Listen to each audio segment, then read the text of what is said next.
Hey everyone, welcome to Locked On Lakers for Monday. Brian Kamenetsky, Andy Kamenetsky. LeBron James opts out, but says he'll opt in at a discount if Rob Pelinka can work some magic. What's on the horizon? We'll tell you next.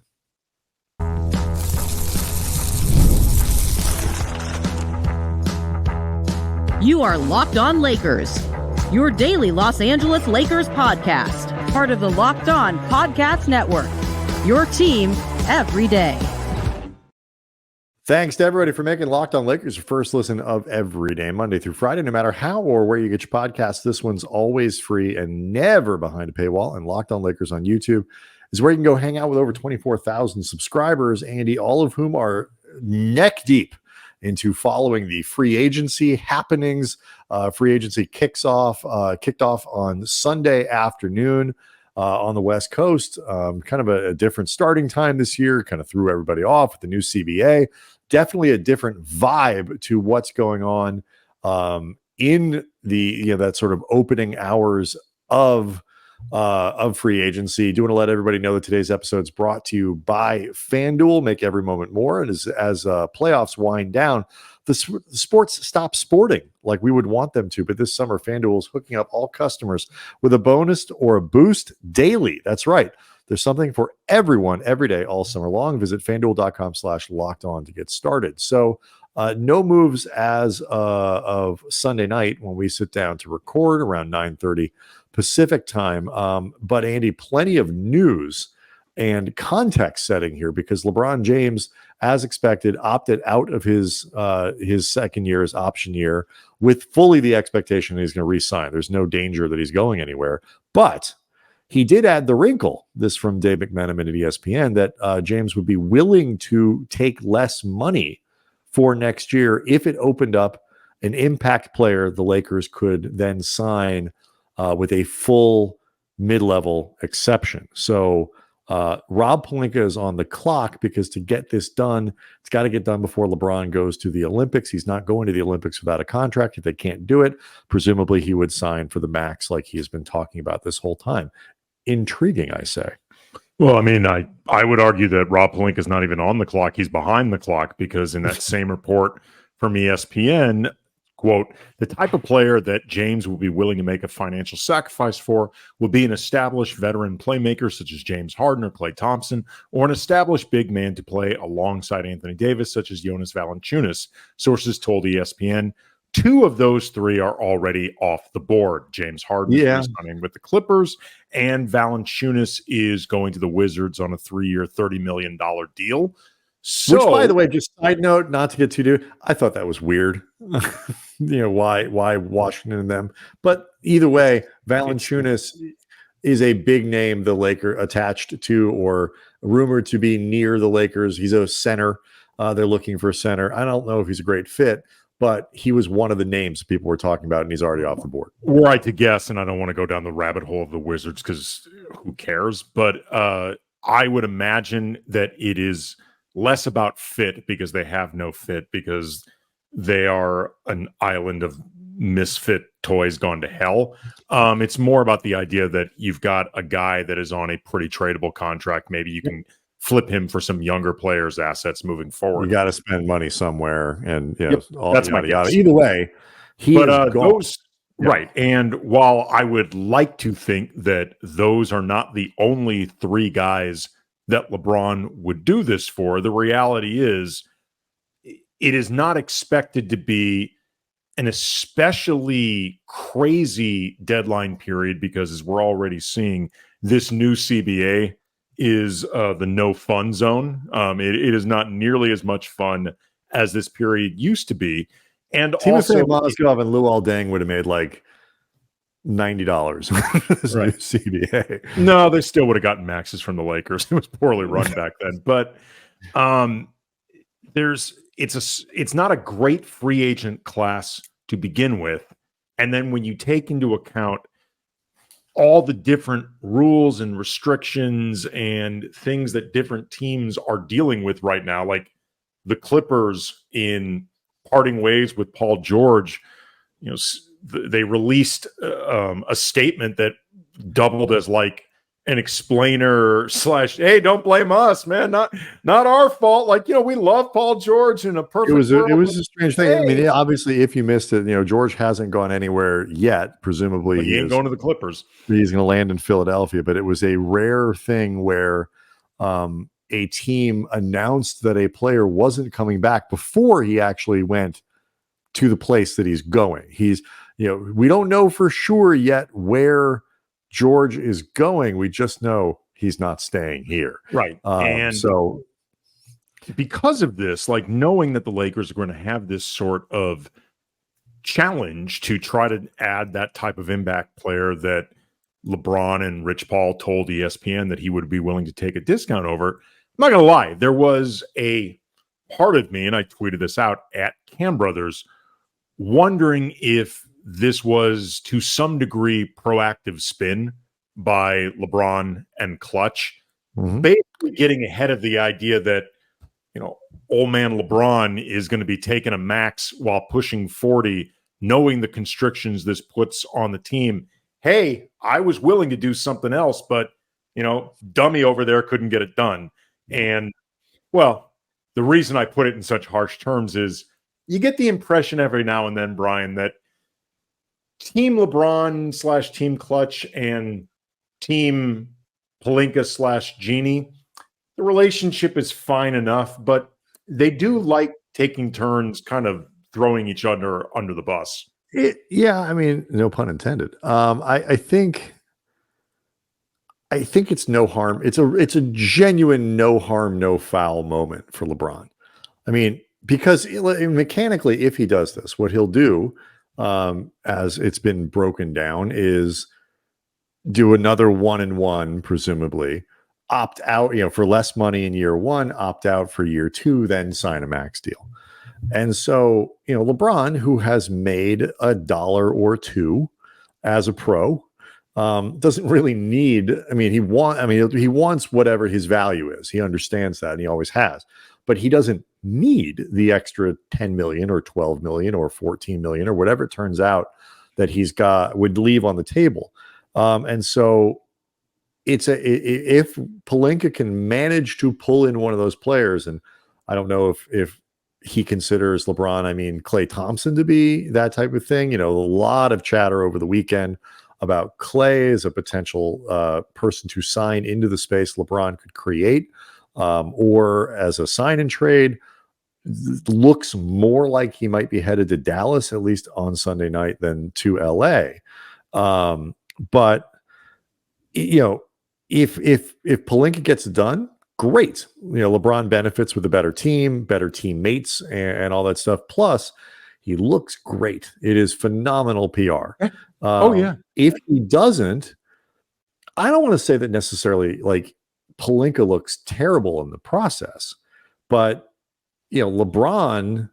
Well, it doesn't take much to make Pelinka look bad in the process to the majority of the fan base, because the majority of the fan base doesn't think Rob Pelinka is very good at this to begin with. Right. And I will say this. I think that there is a way that you could do this privately where you just say, look, we don't have to make a big deal out of this. We're going to opt out. Here are the terms.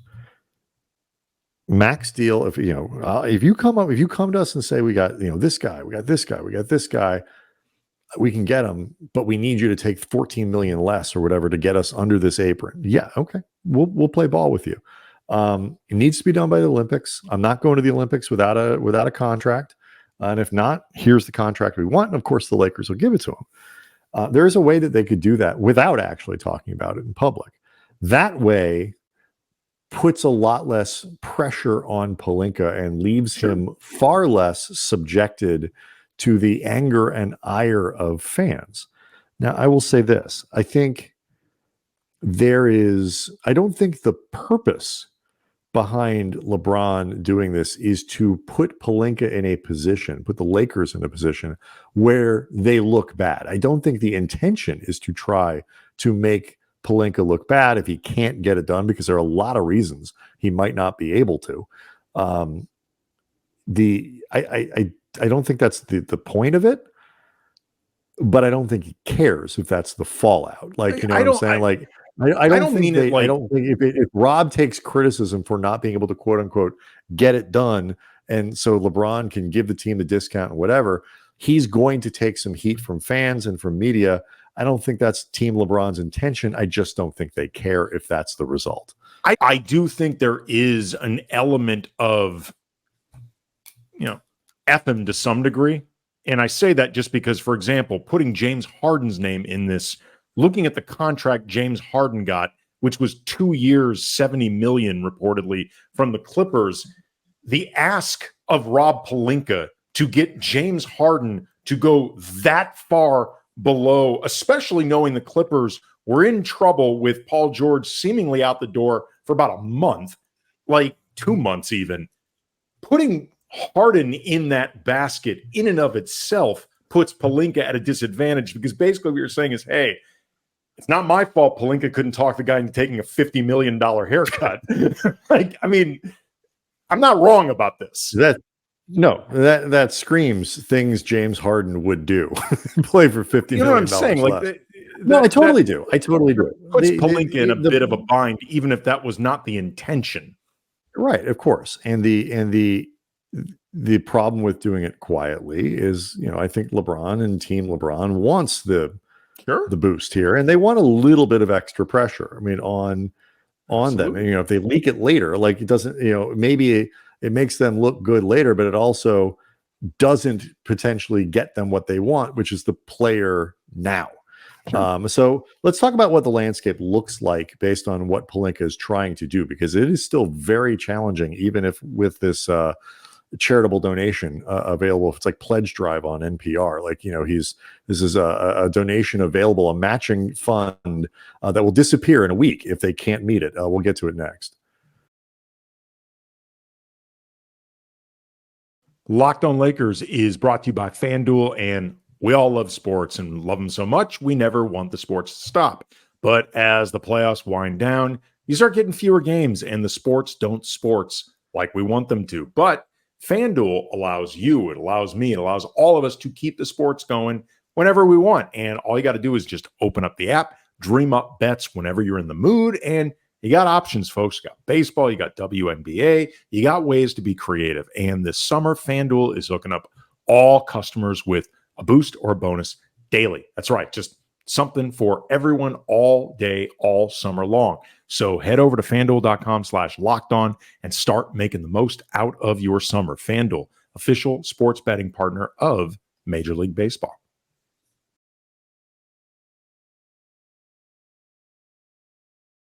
Okay, so in terms of making things happen, whether it's under the LeBron edict or just generally trying to improve the team, the Lakers did get a big boost over the weekend when DAngelo Russell opted into his 18 and change, almost $19 million deal for next year. That there are no restrictions with it. I'm sure Russell did it with the understanding that he would be instantly put right back on the trade block, but figured this was the best deal for him financially. So the benefit for the Lakers, obviously, is it gives them control of this contract. It gives them that $18.5 million to add to a deal. Russell is, I think, how popular, how attractive a trade, I think is, but there is some value there for a team in the sense that you get a very, very functional, tier below all-star caliber point guard on an expiring deal. So they're at least somewhat attractive, and then the Lakers can package it with whatever. Had he not, Andy, the Lakers would have had a really difficult time trying to figure out how you organize trades with the remaining guys, whatever else you might do, because they also wouldn't know if they had a point guard for next year. You cannot overstate how much this was the best possible outcome for the Lakers. Like, whether you want DAngelo Russell to stay for this entire upcoming season, whether you want him to be flipped as quick as possible, which, by the way, is right now. There is no timeline or window or whatever that he can be traded. It can be right this very second. By the time you hear this podcast, he might already be flipped. But the ability to, like you said, Brian, create trades becomes much more difficult without D'Lo there. But also, too, the ability to replace D'Lo adequately, much less at his level or even better, as a walkaway free agent was short of a very unexpected miracle, impossible. Like, you were not going to be able to replace D'Lo on the free agent market armed with a non-taxpayer mid-level exception. Like, that was not going to happen. So this was, on so many different levels, the best possible thing that could have happened to the Lakers. It will be interesting to see how they approach this moving forward. And, some of this could be affected by whether they manage to figure out something with Klay Thompson or whoever else along the free agent market. Or, also it's worth noting Jackson Hayes and Cam Reddish also opted into their deals. So right now the roster, it's full. Roster's full. It is entirely full. So the Lakers are going to have to make some moves just to add players at all. Yeah, all of these guys opting in is not something we need to get into in a lot of detail here, but it is interesting and a real reminder of how disappointing most of these guys were last year and the danger of the 1-1. But yes, the roster's full. But they know they have a point. The Klay Thompson thing is interesting because let's say they can make it happen. Now you have even more of sort of this backlog of players. The Lakers re-signing Max Christie, which we'll try to get into in the third segment. 4 years, $32 million. Presumably this time he's going to play. Now that they're paying him, play. Right? And you've got Dalton Connect, who was drafted in part because he is NBA ready and ready to go. Where you slide somebody like Klay Thompson in there from a skill set standpoint, I understand he's Klay Thompson, but it creates a lot of logistical issues, and then you would have to then probably trade backcourt guys to figure out more front court guys. If you trade Rui Hachimura for anyone, you create a whole it is a tricky situation that the Lakers are in from a roster standpoint. But if had D'Lo not opted in, I don't know what they could do. I don't know how you make trades. I don't know how you do it. You have to figure that out. The minute he opts out, you have to figure out what you're doing there. Can you bring him back? What's the number before you can do anything else? Because if you trade him, if he goes away, you don't have it's Gabe Vincent as your starting point guard. I mean, is that how they're going to do it? So this is something that I got into on Twitter at Cam Brothers, and the reaction to this was, to put it gently, polarizing, but I am correct about this. I tweeted out, for all of his playoff issues, D'Lo was a big reason the Lakers made the playoffs to begin with. And between LeBron and AD coming off Team USA and LeBron's inevitable pacing, they can't afford to trade D'Lo for someone who is more about the postseason. He's got to be an 82 game guy as well. And Adam Arbrecht, the co-host of Locked On Nets, saw this and added on to it. Notable not just for the Lakers, Cam Johnson, who I'm sure Laker fans are aware has been linked at times to the Lakers as a potential trade target, has played 65 plus games once. And the bulk of his starter status, 58%, came after the trade to Brooklyn. No doubt this is a factor for contending teams looking at the trade market to improve their roster. I get D'Lo has tons of flaws. I get the sense that if not the majority, a very large chunk of Lakers Nation would be happy, even relieved to see D'Lo somewhere else. And I understand it, and I'm not against trading D'Lo, but it is important to remember he was at worst the fourth best player on this team. And the West, even if teams like Denver got a little bit worse, KCP going to Orlando, the Clippers got worse. We talked about that. The Warriors, to however much you still consider them a thing, look like they're going to be getting worse. Other teams are getting better. It's still going to be rough. The regular season is going to matter. Yeah. you got to be careful how you trade D'Lo. Again, not saying don't do it, but it can't be just about postseason matchups and things like that. If you were in the East, maybe, not in the West. You can't do it. And you also can't anticipate these things. And then, like, Clay, who obviously has a track record of some success in the postseason. If you go back, to when the Warriors were really the Warriors, last year at least, Clay, his last game as a Warrior was like one of the worst spectacles. Took an 0 for in that game. He was 0 for 10 from the field. It was a terrible game. And so, it's not like that every year, obviously. And, again, Clay has been successful before in the postseason, but he wasn't good against the Lakers the year before. He had a terrible series. A couple good games at the beginning. He just was awful at the end of it. And I don't see him, for example, as a sure thing. There are not many of these guys. And, when you're a star, it comes with a different kind of pressure. It comes with a different, but sometimes there is more excuse making for those guys because they get so much attention. Well, he was tired. There's carrying the whole load and this and that, whatever. But most teams, the DAngelo Russells of those teams, are inconsistent in the playoffs. They are good some games. They are less good in others. They are good in some matchups. They are less good in others. And the idea that the Lakers are going to find some sort of sure thing playoff guy to replace Russell with the sort of stuff that they've got available to them is, to me, is ludicrous. Like, it is a, crapshoot as to whether or not you're going to find a guy. Rui, great in the postseason 2 years ago, not so good last year. Like, it varies from year to year, and that's how it's going to be. We did mention Max Christie. That is another big offseason thing the Lakers needed to get done.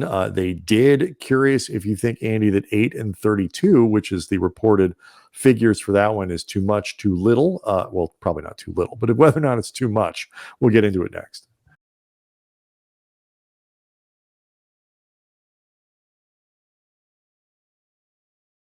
So, Andy, I did, I guess, suggest that maybe it's possible you think that Max Christie is going to be underpaid, at least for next year. But the Lakers, all joking aside, the Lakers 100% hope that he is underpaid, a couple years down the road. If he becomes a legitimate member of this rotation, 6th, 7th, 8th guy playing 20 minutes a night productively, $8 million a year is a bargain. Absolutely. I mean, that's what they're hoping for. It's 4 and 32 with a player option for the 4th year. And you mentioned him being, a legit 6, 7, 8 man in the rotation. I don't think it's out of the question, depending on how the final roster shakes out, who's added, who's sent out, whatever, that Christie could end up starting. Like, depending on whether or not whoever's in the starting lineup, you look at that unit and they need more shooting, more defense, more rebounding, some combination or all of the above. Christie could be a legit option. The everydayers know I spent a lot of last season bitching that he wasn't playing more. Like, I reached a place sort of down the stretch of acceptance that this was just sort of the way it is. And there came a point too where he had been playing so irregularly that it felt borderline unfair to all of a sudden just throw him into the rotation. But not even borderline. I didn't then. I don't now. I don't understand why he was not playing last year. I don't understand how Cam Reddish got the minutes ahead of him. Even if you think that they're basically equivalent players, about the same level, the tie should go to the guy that you have a much more vested interest in developing and becoming part of your future, especially since Cam Reddish clearly wasn't killing it out there on a regular basis. I complained a lot after the trade deadline, and that, like, I don't understand why you were looking to play Gabe Vincent and Spencer Dinwiddie together. Like, I felt like Christie could have gotten the minutes from one of the other of them. Mm-hmm. But either way, there were a lot of rumblings that in the front office, they were equally perplexed and unhappy about this. There's been a lot of leaked reporting that Max Christie is seen as part of, a young core that they want to develop under the tutelage of JJ Redick.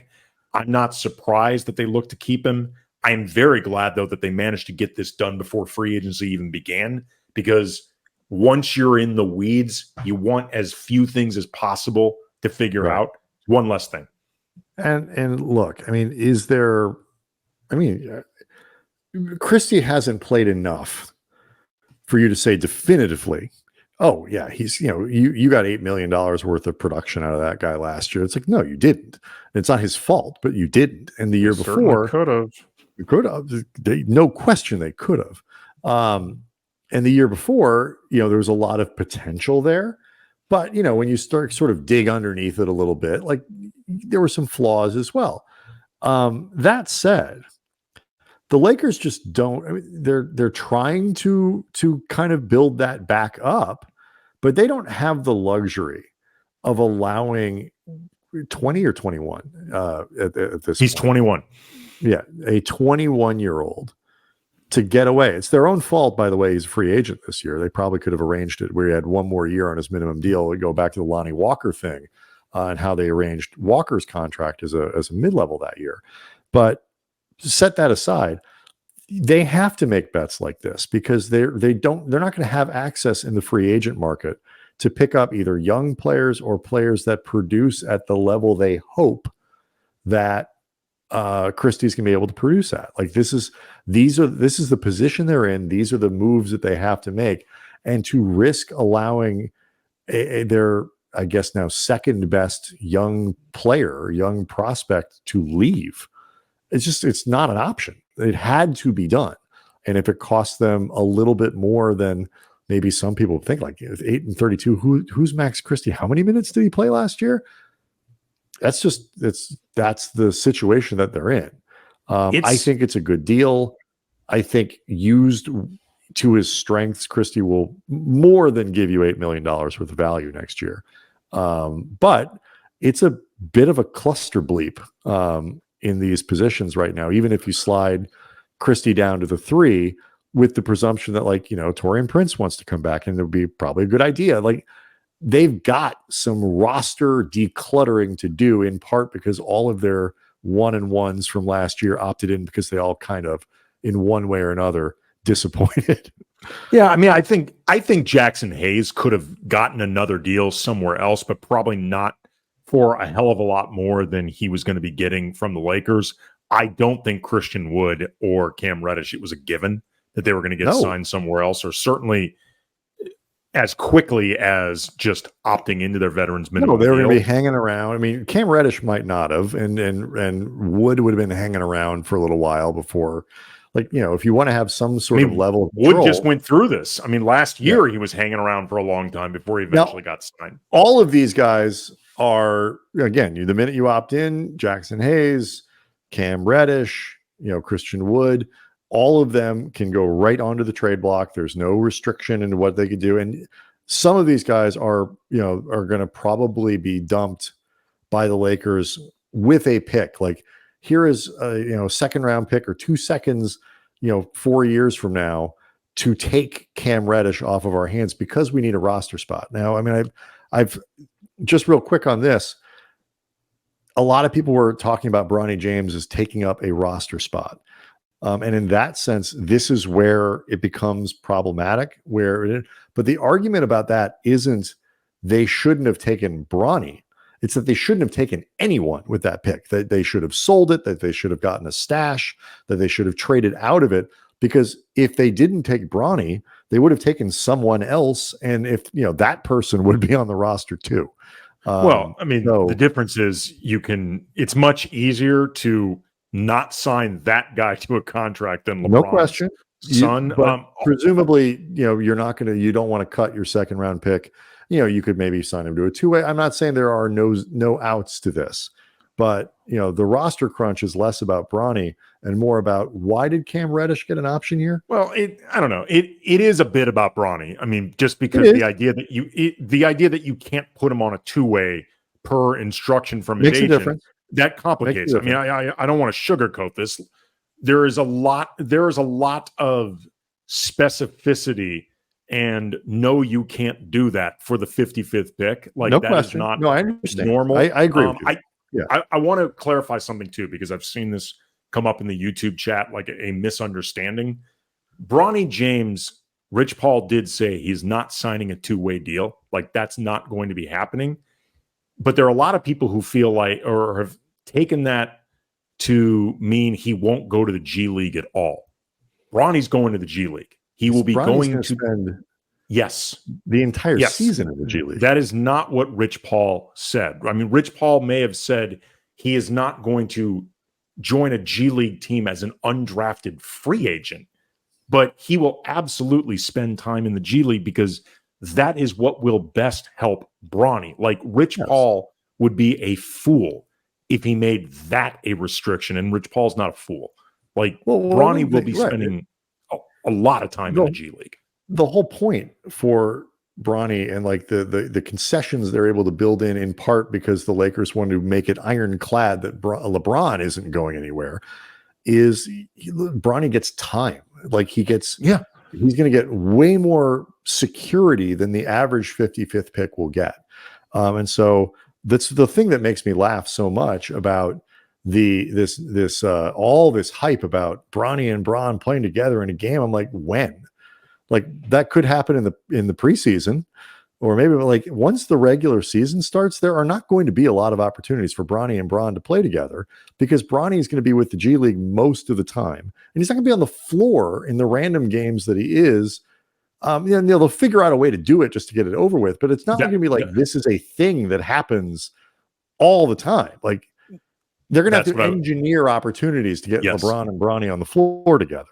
And I hope that they do it as quickly as possible, because that is the best thing for the Lakers. It's the best thing for Bronny. It's the best thing for LeBron. But either way, wanted to clarify that. I agree with you. They're going to be looking to do some salary dump trades. You mentioned the three veterans minimum guys. I don't think it's impossible that Maxwell Lewis could get this treatment. I don't even think it's impossible. Maxwell Lewis is gone. JHS could go. Yes, I mean, there's a lot of guys could go. JHS, depending on, Gabe Vincent's security, maybe you attach a first to salary dump, something like that. But unless you are somebody that has, I think, a definitive role on this team, or somebody where the upside is very, very clear, or your contract just makes it impossible to do something like that, there are a handful of guys that I would be on the lookout to get assets attached to them and dumped, because they are going to have to make room on this roster. Yeah, it's not tenable currently.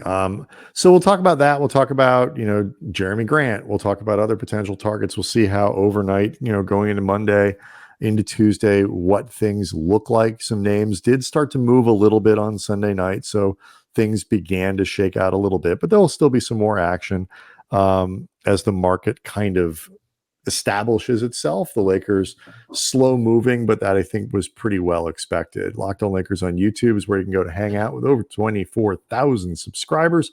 We will see everyone tomorrow.